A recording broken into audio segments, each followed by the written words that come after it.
The world entered 2025 with a sense that something was about to break. It was not just the accumulation of diplomatic tensions or the long-standing economic conflicts. It was a collective vibration, a foreboding that crossed borders, religions, and ideologies. Headlines spoke of sanctions, veiled threats, and discreet military maneuvers, but what was unfolding was larger than any geopolitical analysis could predict. And in this scenario, the name of Nostradamus resurfaced, not as a historical curiosity, but as a warning. His prophecies, written centuries ago, began to be revisited urgently, as if time itself had finally caught up with his words. Among the most cited verses, one in particular gained prominence. From the east will come fire, and the west will respond with silence and steel. This phrase, interpreted symbolically for decades, now seemed to describe precisely what was happening. China was intensifying its presence in the South China Sea. Russia was expanding its influence over strategic territories, and Iran was quietly consolidating alliances that escaped the eyes of mainstream media. On the other side, the United States, led by a government in crisis, struggled to maintain internal order while dealing with a figure who, even out of power, continued to manipulate the backstage. Donald Trump. Trump, who had left the presidency under a cloud of controversy, resurfaced as a central piece in a narrative that blended politics, prophecy, and strategy. He did not openly speak of Nostradamus, but his speeches began to echo phrases reminiscent of the seer's verses. The enemy is not where they say. He is where no one looks. This statement, made at a closed rally, was interpreted by many as a direct reference to the East, and those who studied the prophecies began to connect the dots. Nostradamus had predicted a leader who, even discredited, would return to influence the West, and Trump seemed to fit this profile with disturbing precision. Meanwhile, the signs multiplied. The global economy showed signs of collapse. Digital currencies were replacing traditional systems. Artificial intelligence began making decisions that were once exclusively human. And amidst all this, spirituality started to regain prominence. Ordinary people began seeking answers in ancient texts, forgotten prophecies, and symbols that seemed to have been left as clues. Nostradamus, with his enigmatic verses, became a reference once again, not as a solution, but as a mirror that reflected what was to come, even if no one wanted to see it. The tension between East and West was not merely military. It was cultural, spiritual, vibrational. The West, marked by centuries of dominance, was beginning to lose its centrality. The East, with its millennial-old traditions, was asserting itself not by force, but through constancy.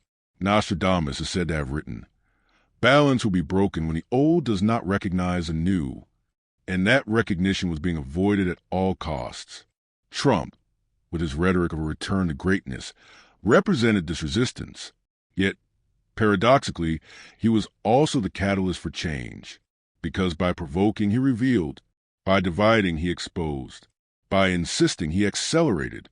Scholars of prophecy began to point to dates, astrological alignments, climatic events, political movements. Everything seemed to converge toward a specific moment. And this moment would not be marked by conventional war, but by a rupture of perception. Nostradamus is said to have written, "The world will change without blood being shed, but hearts will be torn." And that tearing was already beginning to manifest. Families divided by ideology, nations fragmented by interests, religions in crisis of identity.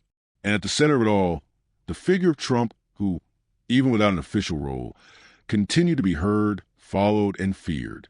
Perhaps, looking at this scenario, we can understand that the prophecy is not about destruction, it is about revelation. Nostradamus did not intend to frighten. He wanted to prepare. And Trump, with all his paradoxes, seems to be the trigger that awakens what was dormant, the trigger that exposes what was hidden, the trigger that, by provoking the East, forces the West to look in the mirror. Because, as the seer wrote, the enemy is not the other, it is what one does not want to see. And now, everything is being seen, even if it is not yet fully understood. The alliance of the unlikely and the collapse of masks. What once seemed merely a geopolitical tension began to transform into a silent reconfiguration of global forces. Nostradamus' prophecy, which spoke of a time when enemies will greet each other and allies will fall silent, started to manifest with startling precision. China and Russia, which for decades had maintained a strategic relationship, began acting as a consolidated bloc, not only militarily but culturally. Iran, previously isolated by sanctions and treaties, started being welcomed as a partner in meetings that had long excluded it. And the West, led by a fragmented Europe and a United States in a crisis of identity, began to lose its voice. Donald Trump, even out of office, remained a central figure. His speeches, now more sporadic, carried an almost prophetic tone. He spoke of internal betrayal, of agreements never meant to last, and of the return of truth as a weapon. His followers, increasingly numerous, treated his words as revelations, and analysts, even the most skeptical, began to admit that something different was happening. Nostradamus had written, "The discredited man will be the one to reveal what was hidden beneath the gold." And the documents that started circulating, linked to secret meetings and hidden strategies, seemed to confirm this. The language of power had changed. It was no longer about tanks or missiles. It was about data, influence, and narrative. The East began to dominate global communication channels, not only through technology, but through culture. Social media platforms, apps, payment systems, all started to be controlled by companies beyond the West's reach. And the West, unaware, began to depend on what it could not control.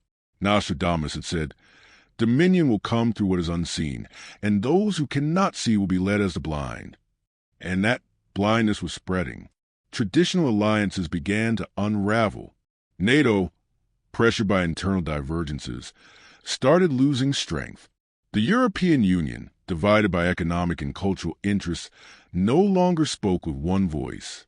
And the United States, with its domestic politics collapsing, began to isolate itself. Trump, in an enigmatic interview, said, "The West is being defeated from within." And this phrase, one seeming exaggerated, began to make sense. Scandals, division, censorship, manipulation, all indicated the enemy was not outside, but inside. The East, meanwhile, acted with precision. Discreet meetings between leaders, bilateral treaties, global infrastructure investments. It was as if they were preparing a new map, a new order, a new narrative. Nostradamus had written, "The new world will be drawn by hands that have never held flags." And those hands were in action, silent, efficient, determined. And the West, trapped in its own contradictions, could not react. Spirituality began to emerge as a response. Ordinary people sought meaning amid the chaos. Nostradamus' prophecies, once seen as curiosities, were now studied as a roadmap. Study groups formed. Ancient books were revisited. And the phrase, "the East will bring the fire that purifies," began to be interpreted as a call for transformation. Not destruction, but revelation. And Trump, with his confrontational and exposing stance, was seen by many as a catalyst for this revelation. The diplomatic collapse did not come with wars. It came with silence. Embassies emptied, treaties ignored, meetings canceled. It was as if the world were preparing for something that could not be spoken. Nostradamus had written, "The time of the unsaid will be the most dangerous." And that time had arrived. Leaders did not speak. Media did not explain. And people increasingly sought answers outside official channels. Perhaps, looking at all this, we can understand that the prophecy is not about destruction. It is about revelation. Nostradamus did not speak of the end. He spoke of choice. And Trump, with all his paradoxes, seems to be the mirror showing the West what it does not want to see. The mirror revealing that power is no longer where it has always been. The mirror that, when faced, forces change. Because, as the seer wrote, "The world will change when those who command are forced to listen to those who have never spoken." And those who have never spoken are now in motion. The clash of ideas and the omen of upheaval. The world was no longer divided merely by physical borders, but by narratives. The East and the West, which for centuries had clashed over territory, were now confronting each other over meaning. It was a silent war, waged through speeches, algorithms, symbols, and values.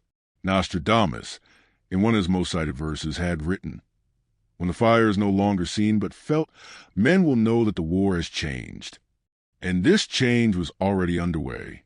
There were no tanks in the streets, yet battles raged on every screen. There were no marching soldiers, yet ideas collided with force. China, with its long-term strategy, was exporting more than products. It was exporting vision, a worldview centered on order, discipline, and collectivity. Russia, with its rhetoric of sovereignty, reinforced the idea that the West had lost its way. And Iran, with its political spirituality, offered an alternative to the prevailing secularism. Together, these countries formed an axis that did not present itself as a military threat, but as a civilizational alternative. Nostradamus had said, "The new empire will have no crowns, but will have eyes in every corner." And those eyes were everywhere, in satellites, networks, and invisible systems. The West, in turn, seemed torn between resisting and adapting. Europe, fragmented by internal crises, struggled to maintain an identity that no longer held. The United States, mired in polarization, saw its global leadership questioned. And in the midst of it all, Donald Trump continued to be a point of rupture. His speeches, increasingly symbolic, spoke of the end of illusion, the truth no one wants to see, and the return to essence. Nostradamus had written, "The man who is king without a throne will be the one to light the torch." And that torch seemed to light. The ideological confrontation intensified. Digital platforms became battlefields. Censorship, once disguised, became explicit. Algorithms determined what was seen, what was ignored, what was amplified. Those who tried to speak outside the dominant narrative were silenced. Nostradamus had said, "When those who speak are silenced, those who listen will begin to shout." And that shout began to echo. Ordinary people started rebelling against the invisible control. They sought alternative sources. They questioned everything. Trump, in an unexpected appearance, declared, "The world is being redesigned by hands that do not appear." And this seemingly conspiratorial statement was confirmed by documents that began to leak, records of secret meetings between corporations, governments, and supranational entities, plans to redefine borders, reconfigure economies, rewrite histories. Nostradamus had said, "Time will be folded, and those who do not perceive it will live in a past that does not exist." And that fold was already happening. The present seemed unstable, the future uncertain, the past manipulated. The East, with its strategic patience, waited. It did not need to attack, merely observe. The West, with its haste, wore itself out. It tried to maintain control, but the instruments were no longer there. Nostradamus had written, "Power will be like sand. The more you try to hold it, the more it slips away." And that escape was visible. Institutions lost credibility. Leaders lost authority. Peoples lost trust. It was as if the world was suspended, waiting for an event that had not yet occurred. But everyone felt was near. Spirituality began to become a refuge, not institutionalized, but lived. People began to meditate, pray, and seek meaning. They studied prophecies, interpreted signs, connected the dots.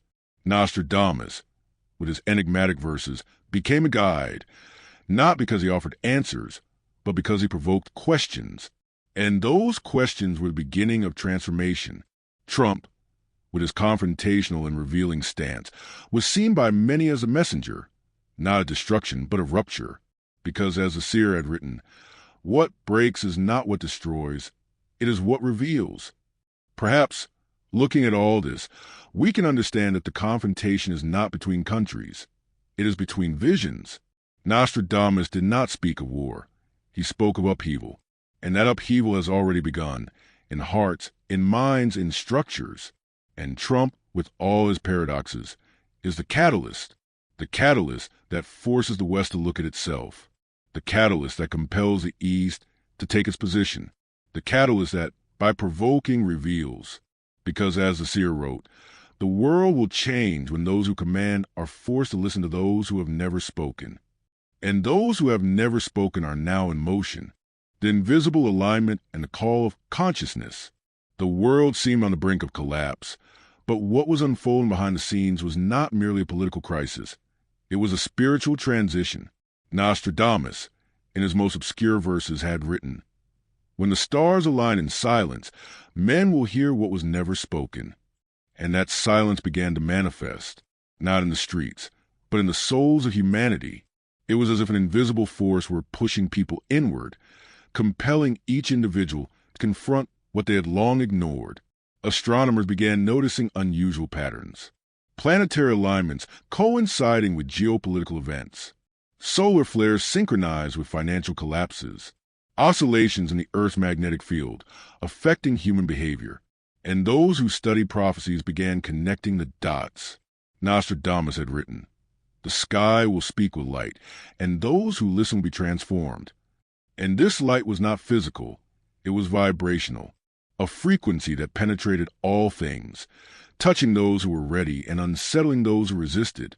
Donald Trump, in an interview that felt more like confession, said, "The world is being called to something greater, but few are listening."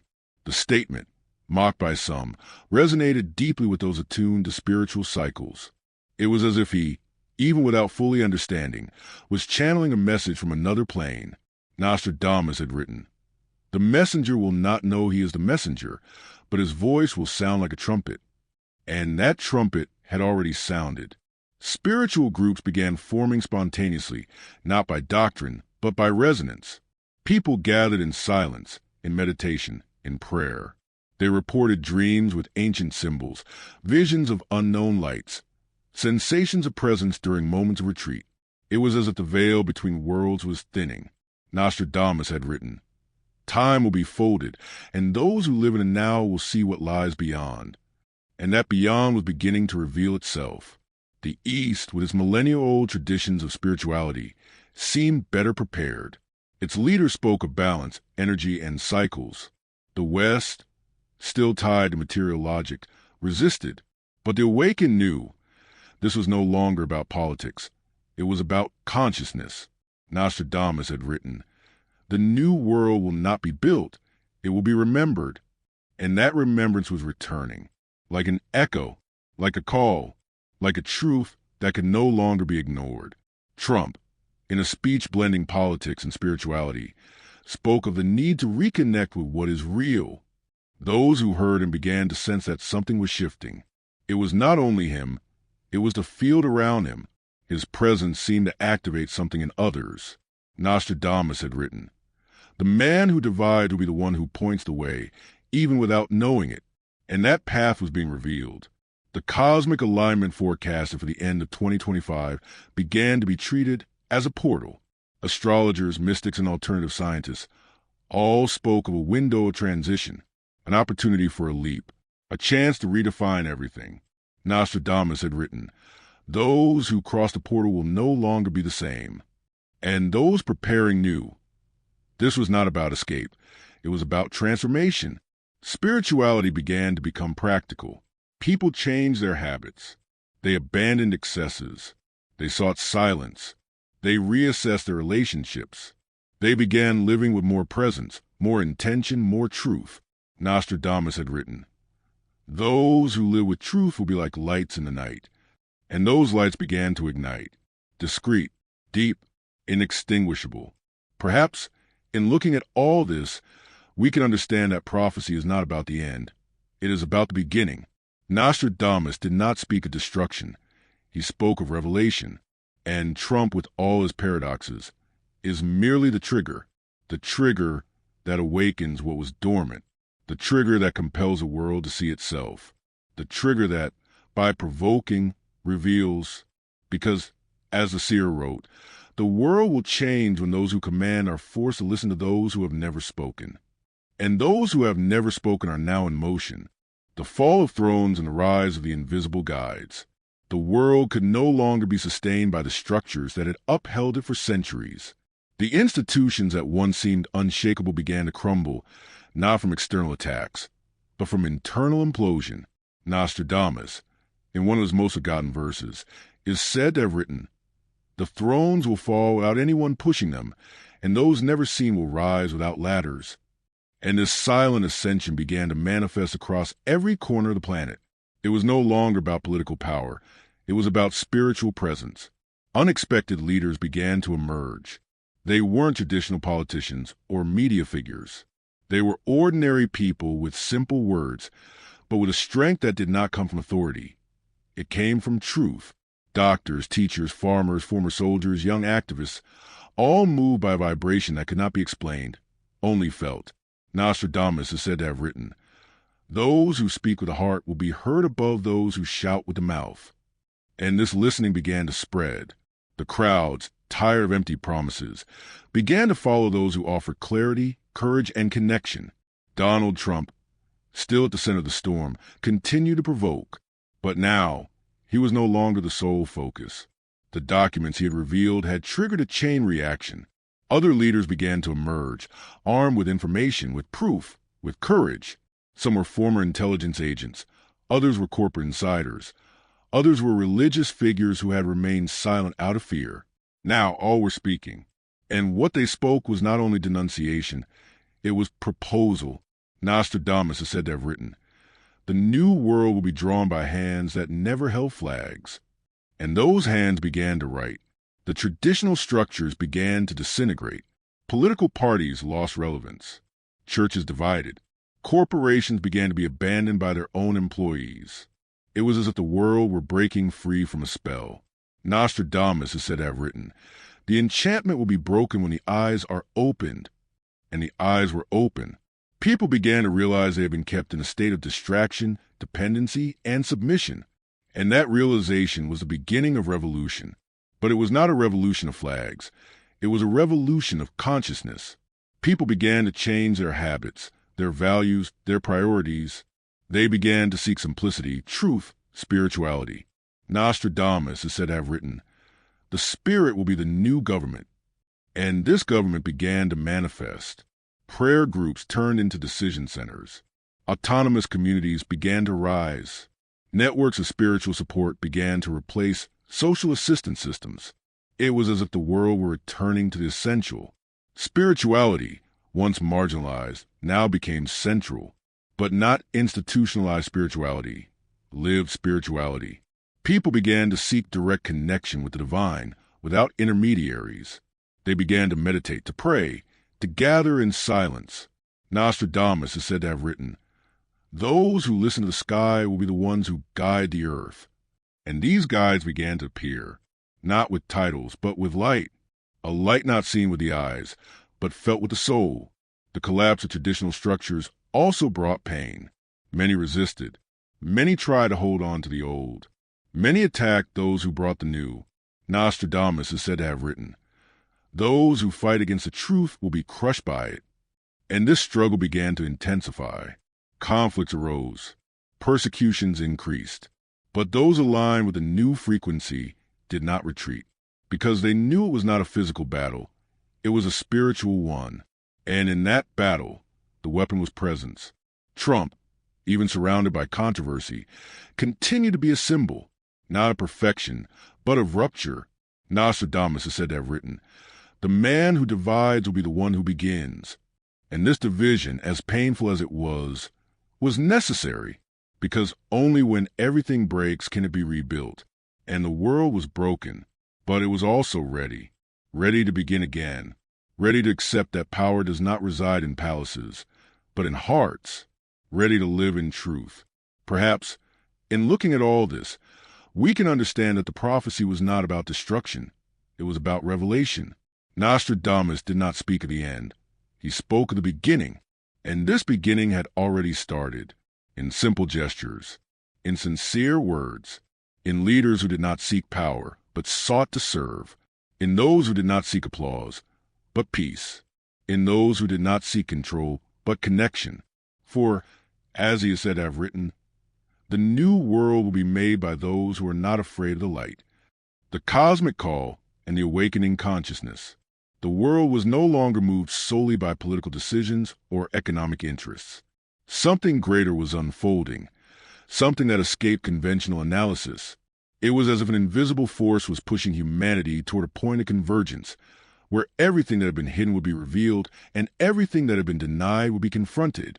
Nostradamus, in one of his most enigmatic verses, is said to have written, "When the skies move without wind, hearts will open without pain." And this movement was already underway. It was not physical, it was vibrational. a frequency that crossed borders, beliefs, cultures, and awakened consciousness. Celestial signs intensified, rare planetary alignments, eclipses with profound emotional effects, auroras appearing in unexpected latitudes.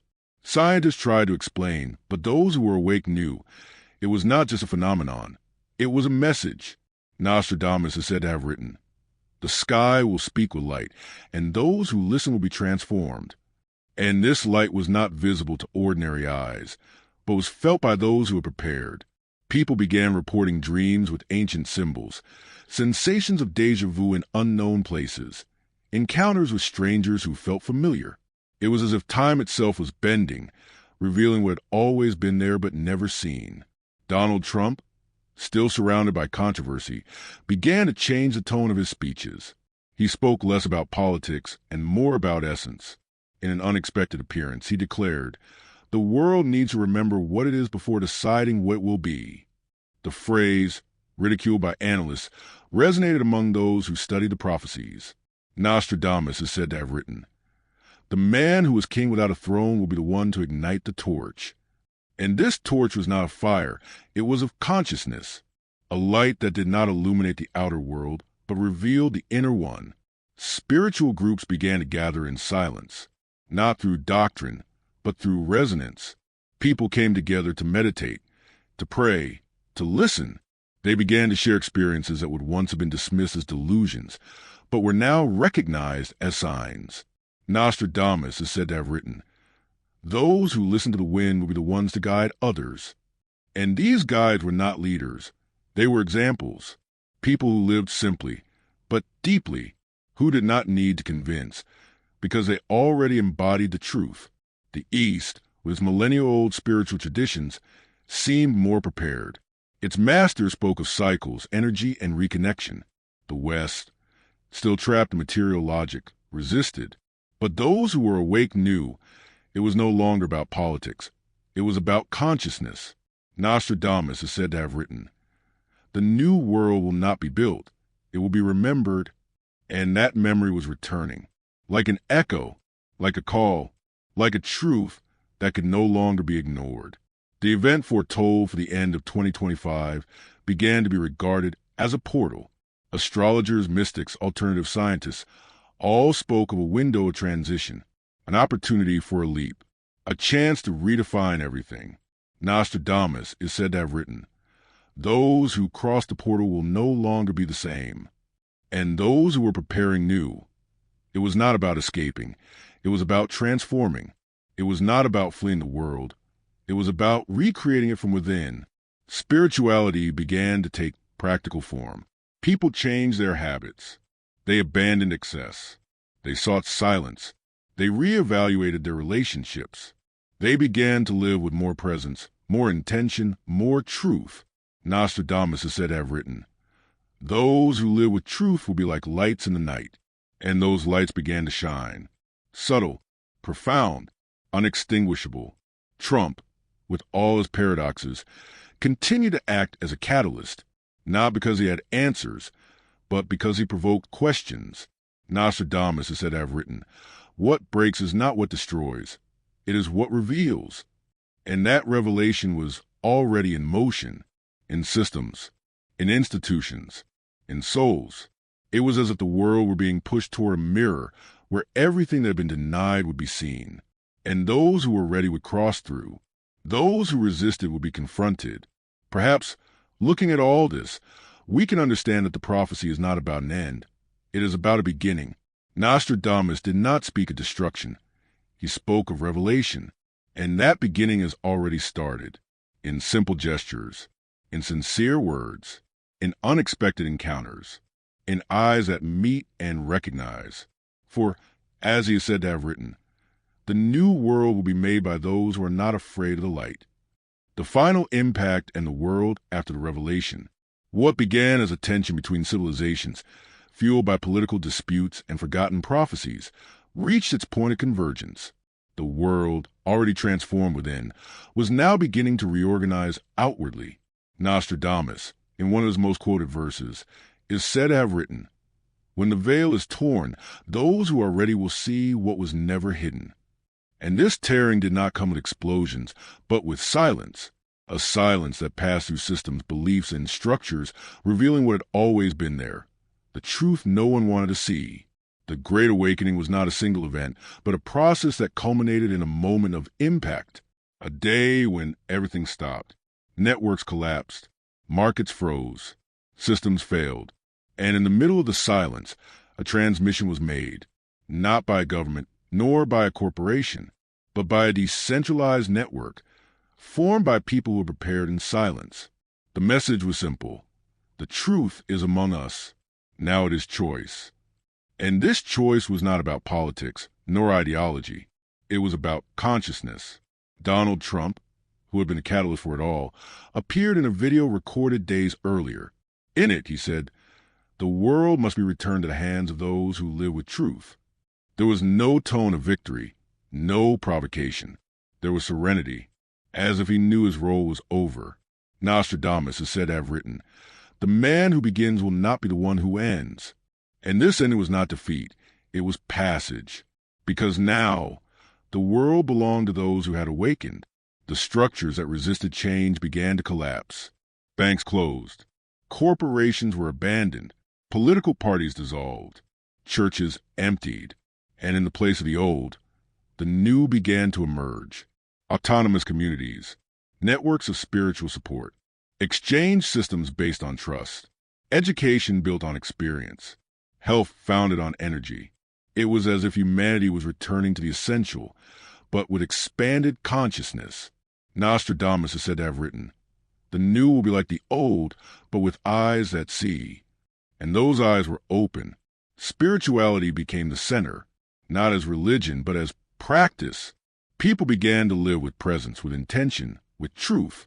They began to connect with nature, with silence, with the invisible. Nostradamus is said to have written, "Those who listen to the sky will be the ones to guide the earth." And these guides were not leaders. They were examples.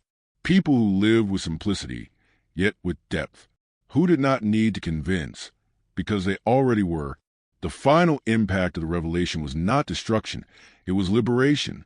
Humanity freed itself from narratives, fears, dependencies. It began to live with autonomy, with clarity, with purpose. Nostradamus is said to have written, "The world will be new when men are new." And these men and women were already among us, not as saviors, but as seeds. Seeds of a time that no longer needs to be foretold, because it has already begun. The planet also responded. Nature began to regenerate. Animals returned to places where they had vanished. Rivers flowed clean again. The climate began to stabilize. It was as if the earth was breathing once more. Nostradamus is said to have written, "The earth is soul, and when the human soul heals, it too heals."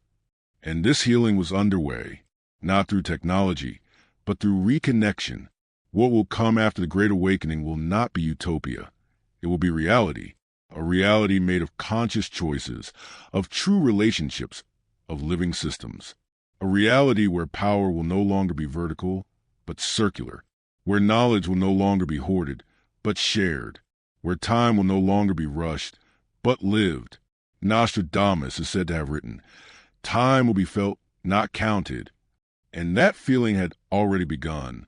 Perhaps, by looking at all of this, we can understand that prophecy was not a warning. It was an invitation to remember who we are, to live with truth, to choose the light. Nostradamus did not wish to frighten. He wished to prepare. And Trump, with all his paradoxes, was only the trigger, for the true protagonist is humanity. And now it is ready to live what has always been written, ready to be what it has always been, ready to remember that the future is not what comes, it is what is chosen.